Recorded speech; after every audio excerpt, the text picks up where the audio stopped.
C'est dur de vivre en France. Je veux dire, il y a quand même plus de Noirs qui crèvent en France que de Juifs, il me semble. Pardon? Bah attendez, vous plaisantez ou quoi? Dites-moi des exemples.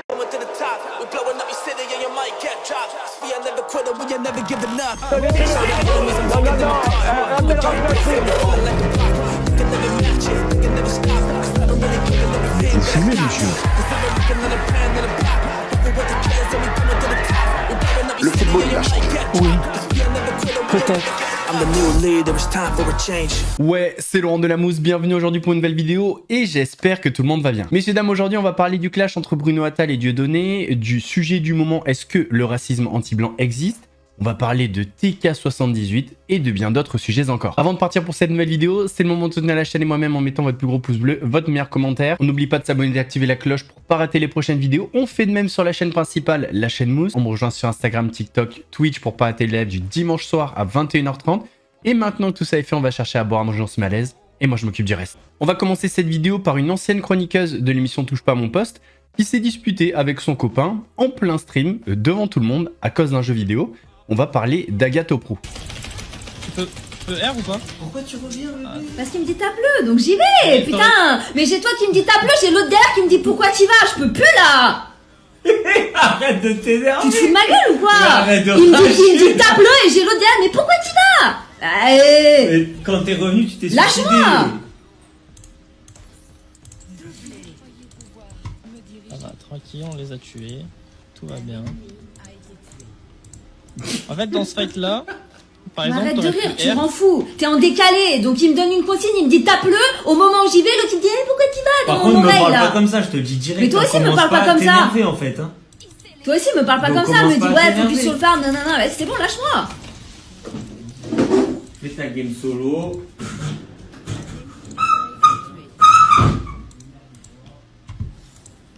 Bon après rien d'étonnant, c'est le jeu League of Legends, un jeu qui rend complètement fou, mais vous, êtes-vous choqué par l'attitude d'Agathe Pro? On en a parlé dans la vidéo précédente, ce week-end, c'était le Stream for Humanity. Une dizaine de très gros streamers français réunis pour aider les actions de Médecins sans frontières dans 4 pays, la Palestine, le Congo, le Soudan et le Liban. Déjà, félicitations à eux, félicitations à ceux qui ont donné, parce que grâce à cet événement, ils ont récolté plus de 3,5 millions d'euros. Lors de cet événement, il y a eu des challenges, des défis.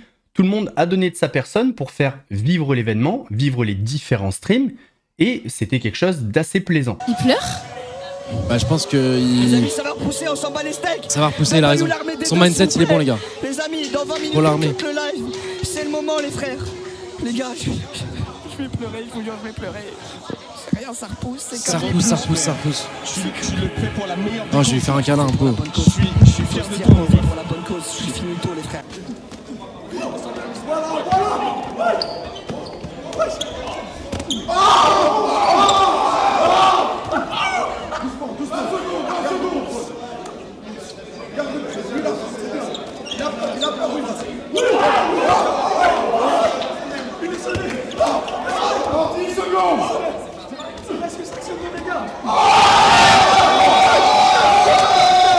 Mais comme très souvent dans ce type d'événement, il y a un drama. Fait irruption malgré lui à l'avant-première de Kaizen au Grand Rex. Mais toi,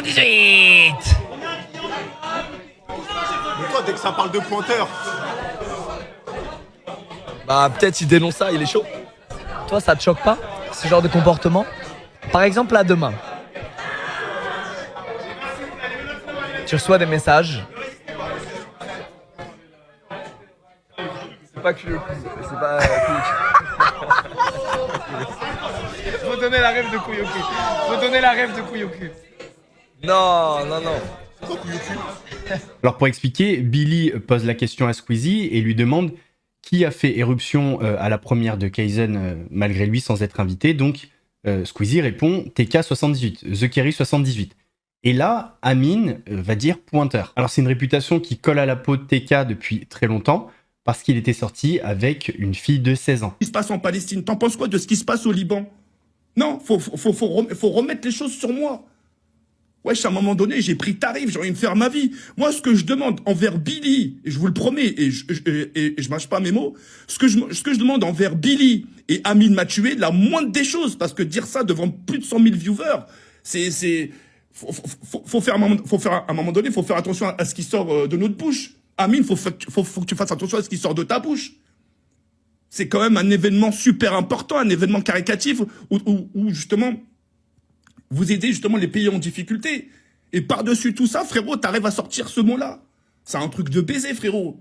Moi, la moindre des choses que j'attends de vous, pas Squeezie, hein, parce qu'encore une fois, je suis sûr que Squeezie, quand il a répondu à la question, il a dû être gêné. Il a dit, wesh, cette question, on fout quoi ici? Au moins des excuses en privé, je demande même pas en public. Au moins en message privé, je le montre même pas. Désolé TK, voilà, juste au moins un petit désolé. Juste un désolé, même pas un roman. On va parler maintenant du sujet qui va faire le plus réagir à mon avis.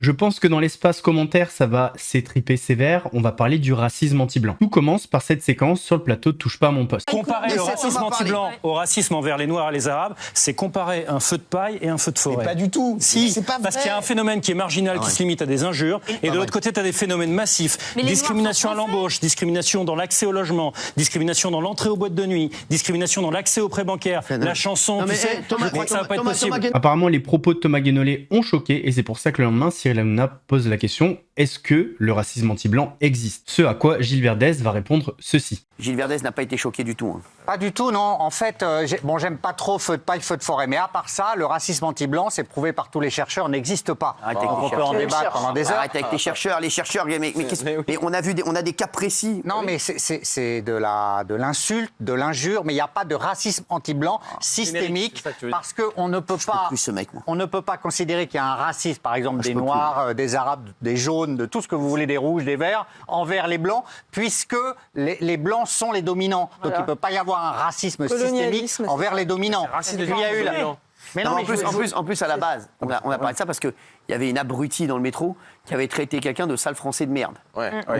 C'est honteux. C'est honteux. Mais sale babtou aussi, sale babtou de merde aussi. Non, mais oui, alors c'est quoi? Alors après, il y a des décisions de justice qui vous donnent raison, c'est vrai maintenant. Oui, bien sûr. Mais je le reconnais. Je le reconnais, j'ai cherché, je le reconnais. Mais pour moi, il n'y a pas de racisme anti-blanc. Encore une fois, il y a des injures, des insultes, mais on ne peut pas comparer le racisme, par exemple, envers les Noirs avec ce qui serait un racisme envers les Blancs. C'est impossible. Il n'y a pas eu la colonisation. Il n'y a pas des degrés dans le racisme. Oui, bien sûr, il n'y a pas des degrés. Non, c'est pas des degrés. C'est pas un degré de racisme, c'est le mot qui ne s'applique pas. Voilà. Les propos de Thomas Guénolé ont beaucoup fait parler, il s'est pas mal fait attaquer sur les réseaux sociaux et sur le plateau Touche pas à mon poste. Du coup, il a décidé de s'expliquer à nouveau et de justifier pourquoi il a dit ça. 17% des Noirs et des Maghrébins en France ont subi des discriminations dans l'accès aux prêts bancaires. On parle de la souffrance de millions de gens, je précise. Je t'explique. Combien de Blancs ont subi ça? Zéro. T'as entendu ce qu'elle a dit, ta fille? Donc regarde-moi.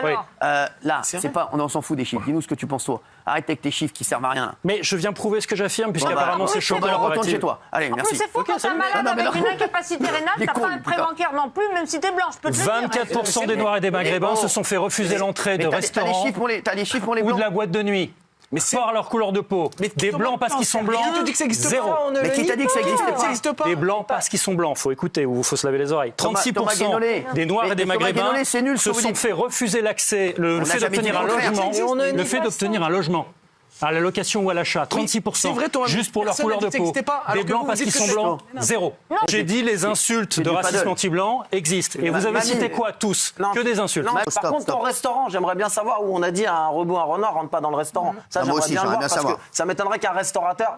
Et je finis vite fait. Si on te fait des insultes ou des discriminations sur ta couleur ou ton origine, c'est raciste.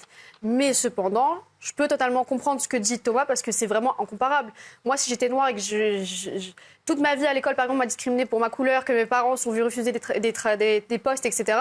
Et je vois des blancs chouiner pour des trucs qui arrivent tous les... je sais pas moi, 3 ans, une petite insulte. Est-ce que tu mets sur le même plan des injures et la Shoah? Sérieusement. Non, attends. Pas du tout. Pourtant, dans les deux cas, c'est du racisme. Tu vas me dire que tout se vaut? Non, tout ne se vaut pas. J'ai dit que c'était minime. Je constate que c'est minime. C'est pas la même chose. Je minimise pas du tout. Tu peux pas faire d'échelle entre les deux. Du racisme. En Afrique du Sud, on a un vrai problème à ce sujet. Donc voilà. Bah oui, mais moi je suis en France, donc d'accord, mais ça... du Sud, j'en ai un peu rien à carrer, quoi. Pas mal.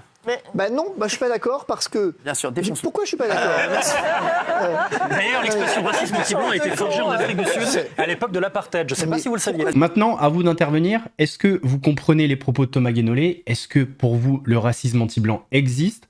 Débattez en commentaire, dans le calme, la bonne humeur et la bienveillance. Bruno Attal et Dieudonné étaient les invités des Incorruptibles sur YouTube. La vidéo est disponible, je vous mets le lien en description. L'objectif de cette vidéo, c'était un débat entre l'humoriste et Bruno Attal.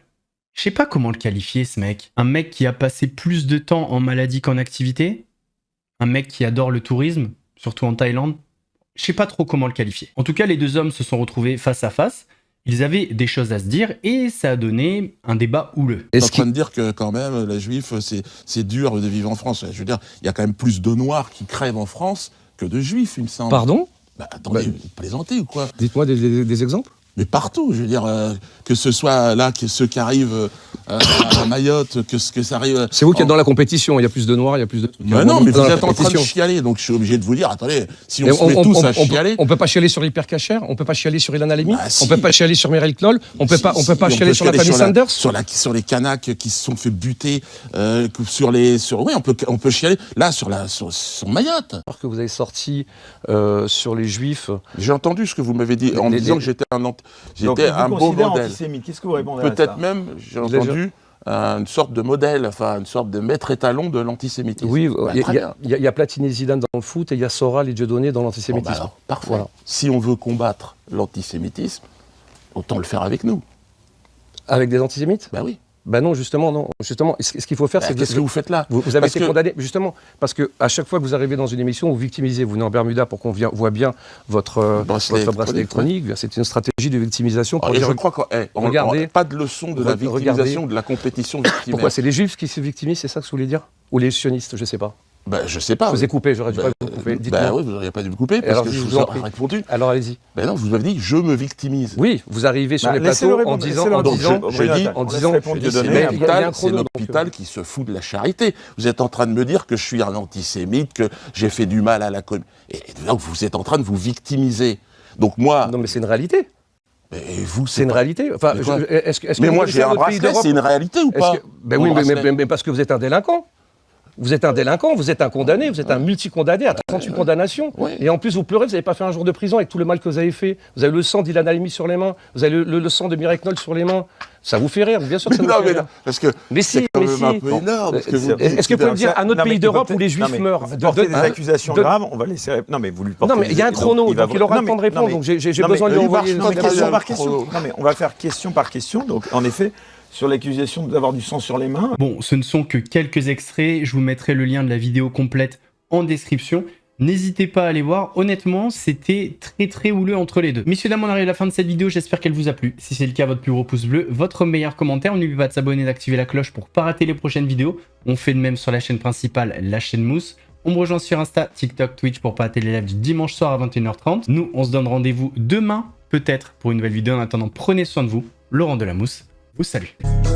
Ouais, c'est mousse, très frais comme une mousse, léger comme le houmous, piquant comme un bimous, un gros lion te course, tu cries, t'as la fausse, j'arrive à la rescousse, regarde, ouais, c'est mousse.